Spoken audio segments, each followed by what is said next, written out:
Gabagoos and gabagals. It's your old pal Johnny Hopeless. Now you may be asking yourself, Johnny Hopeless, what are you doing in this weird basement? Well, to answer your question, did you know that the human body can only survive for 3 to 5 days without water? During this time of this national emergency where there's a quarantine, I'm gonna go and make myself some friends by breaking the water mains in this people's house. While we wait for the family upstairs to slowly die of dehydration, I'm gonna tell you a story about America's greatest feminist, Jane Toppan. She was a serial killer, quite an ambitious lass. She killed over 31 people.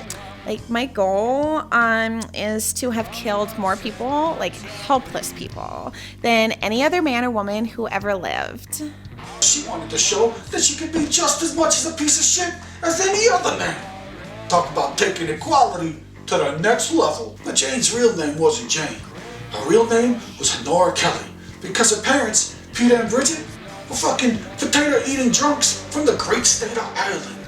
Evidently, they realized Ireland was a piece of shit too, and they didn't want to be around a bunch of whiskey-drinking wife-beaters, so they hightailed it to the islands of America. Her mom, Bridget, died of tuberculosis. Honora's real father, Peter, was known for being a drunk and an abusive eccentric. The town called him Kelly the Crack. Rumor has it, he sewed his eyes shut, because he was kind of like a psychopath. Which, you know, if you stop and think about it, sewing your eyes shut when you're a tailor back then makes a lot of sense, because most of the chicks didn't shave at all. They looked like a bunch of bears with mange. In 1863, Peter Kelly took his daughter, Honora, and deli meat to the Boston Female Asylum, where they would learn to make cream pies. And deli meat got so good at making cream pies that she decided to be a sex worker. Or as what we used to call them back in the day, a filthy fucking whore. The sad part is, Honora didn't really have those choices. You know why? She was a wee little lass. So what she decided to do was become an indentured servant. Indentured servitude is basically like white people's slavery, except it's different. Getting beaten and raped by people who own you when you use college words. It's cool, because what they lacked in pay, they made up for in letters. One thing they don't tell you about indentured servitude is if you're lucky enough, your owner will let you take on the name, which is what Honora decided to do. She changed the name to Jane Toppan. You know, like the stuff you should probably put on your ice cream. Toppan, that's a stupid fucking name. I picked the name Jane after reading books about that girl, Jane, who played with a lot of dicks.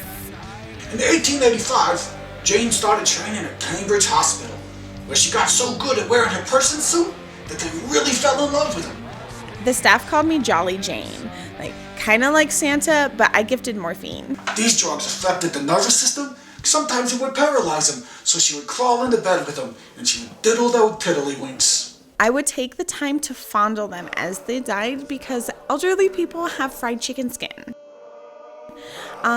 Which KFC knows is good for the soul.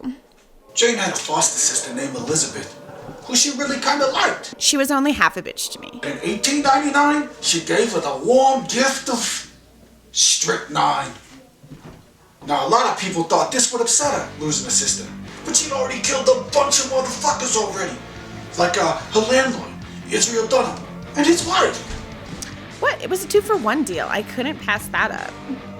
Jane even took the time to kill the entire Davis family in less than 6 weeks. I told them to poison themselves, but I didn't say it like that. Which obviously brought the attention of the one surviving member. He was like, bitch, you killed my family. And I was like, bitch, you can't prove it. And he was like, toxicology report. And I was like, fuck. This sadly led to Jane's arrest in October of 1901. Sad day for her. Sad day for a lot of people, really. You know, they declared her mentally insane. Put her in one of those TARD farms for psychos. Yeah, I don't know why they did that, because I was pretty clear that I was all like touchy all the time, and I was killing all the people because I was going to have the most bodies, because I was a hipster before they were a thing, so.